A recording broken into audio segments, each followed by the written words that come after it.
the government of Belarus, I think, is having a very difficult time right now.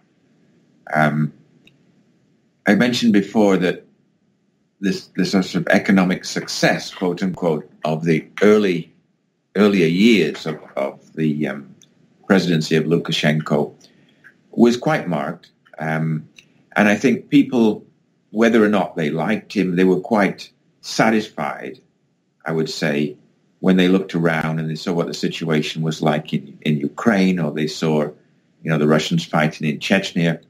Life was stable and peaceful.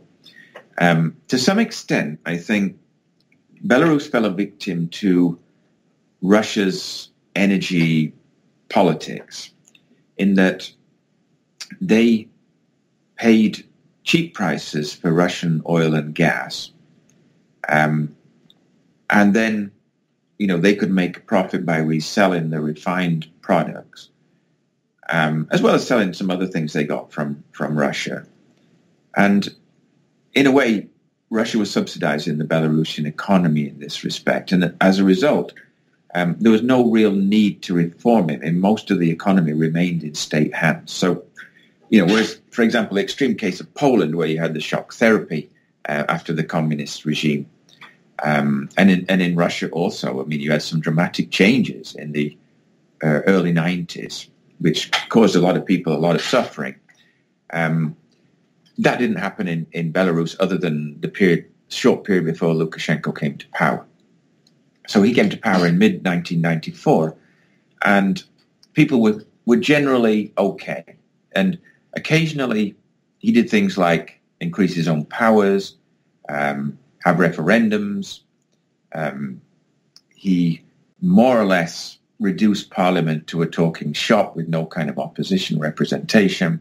He took over the media, enhanced the power of the KGB, etc., etc. It didn't really matter, because people aren't very interested in politics as a whole. Maybe as a rule, I don't know, but most people don't care that much. They've never known democracy, so why would they really worry about who's in charge as long as life is okay? In 2008 or 9, the Europeans really began to treat Belarus quite seriously, and I think, offer them an option of becoming a member of this European Partnership project that Sweden and Poland initiated. And this, Belarus was quite attracted to this idea, that they would become a member of the 6 groups on the border of the European Union once it expanded eastward. I think that posed a threat to Lukashenko in the sense that certain things came with being a member of this project in Europe, and one of them was democratic elections, another was human rights, and allowing freedom of expression. And of course, the Belarusians on that basis don't measure up very well. They're not, let's say, somewhere like Turkmenistan or Azerbaijan, but nevertheless, they're not particularly democratic. They've only ever had one president, for example. And this sounds a little bit like Central Asia. So the Europeans began to demand changes, and the opposition in Belarus, I think, took heart from this, and many of them were hoping, to gain favor with the Europeans and get some assistance, to try and change the regime in Belarus. So it came with a kind of political component. And in 2010, after the presidential election, there was a massive crackdown in Minsk. About 700 people were arrested, and many of the presidential candidates ended up in jail the night of the election. So after that, the Europeans backed off and didn't want anything more for a while to do with Belarus. They were very disappointed. After about 2011, the Belarusian government again began to change and sort of made some steps back towards the Europeans, almost like, we're prepared to make some compromises if you also will assist us. And there were some symbolic gestures, like refusal to recognize the annexation of Crimea, for example, or refusal to recognize the breakaway regions of Georgia after the war there in 2008. Belarus didn't play a very active role in many of the Russian-dominated organizations, like Collective Security Treaty Organization, run by Russia. It did join the Eurasian Customs Union, but even there were constant bickering with Moscow about various things. Russia imposed barriers to Belarusian dairy products going into Belarus. It started to raise the oil and gas prices. Lukashenko then turned back to the Europeans. By this time, the war in Ukraine was reaching a peak, and the Europeans and Americans began to punish Russia through sanctions, and oil prices at the same time were dipping. So suddenly, the Russian backing disappeared. And that's created an entirely new social situation in Belarus, because suddenly the GDP is not growing anymore, everything is declining, and Belarusians are really feeling the pinch. They're finding that their actual salary, dollar-based salaries, are going down by factors of 3, 4, and 5, and they can't afford goods in the stores.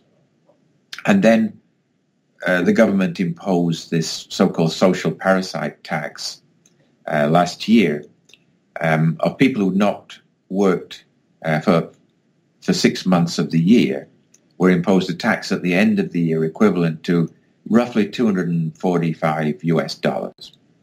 But the monthly salary is about $300. So you can say it's 3 weeks' salary. You imagine you're just suddenly going to lose 3 weeks' salary. For what? Because you can't find work.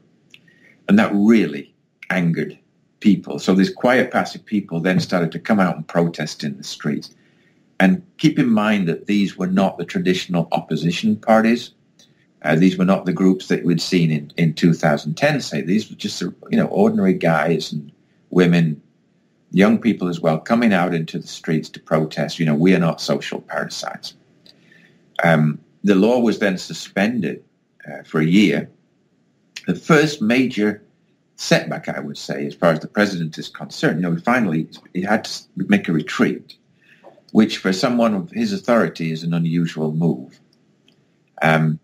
And then March 25th was the traditional day of opposition protest, the sort of Freedom Day commemorating the Declaration of Independence of the Belarusian National Republic in 1918.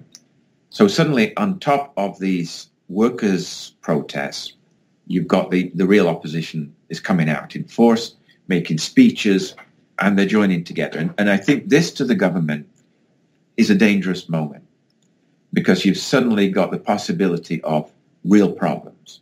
You can perhaps deal with 1,000 protesters in the city of Hrodna, for example, or even 3,000 in Homyel in the southeast. But when you're dealing with 5,000 protesters, and it's a combination of political leaders of the opposition and these so-called antisocial parasites, and the result was a overreaction, I think you could say. I'm not sure who authorized this overreaction, but it was quite obvious, because even the pensioners who come out to protest, the drop in their pensions, were getting hit by the police and thrown into paddy wagons. And you think, what harm could they possibly have done?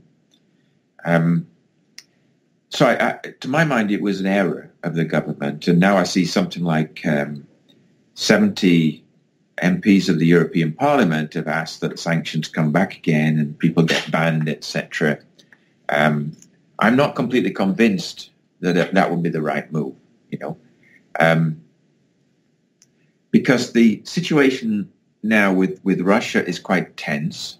Russia set up a border control in the east.